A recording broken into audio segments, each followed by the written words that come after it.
Assalomu alaykum. Sardor Uzbek kanaliga xush kelibsiz. Kanalimizda mehmon bo'lsangiz, obuna bo'lishni unutmang. Assalomu alaykum akalar, opalar, yaxshimisizlar, tuzingmisizlar? Mana o'zicha muammo bo'ldi. Aqbala itni so'kkan edim.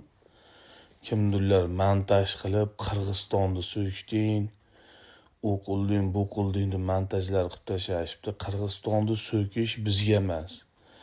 Bizdan kattalarga ham emas Qirg'izistonda so'kish. Hech qachon hayotimda so'kmayman.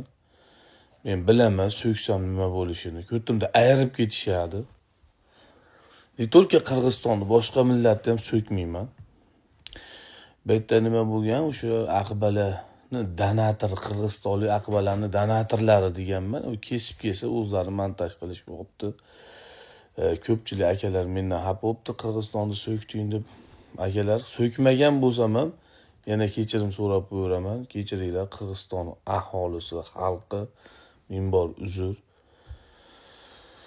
Sizlarni so'kish bizga emas. Yana bir qaytaraman. Mana Aqbalaga urib turgan donatorni deb so'kkanman. Shuning uchun noto'g'ri tushunmanglar. Jonlaring sog' bo'lsin. Qirg'iz eli, qordosh eli meni kechirib qo'yinglar. Yana bir marta sog' salomat bo'linglar. Tani jonlaring sog' bo'lsin.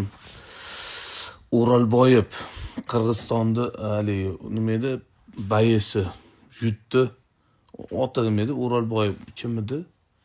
Mixti O'rolboyev. Nima edi? Shunaqamidi. Tabriklaymiz, kecha pobeda bo'ldi. Jonlaring sog' bo'lsin. Bizda unaqa natsizm yo'q. Qirg'izistonni so'kmaymiz biz.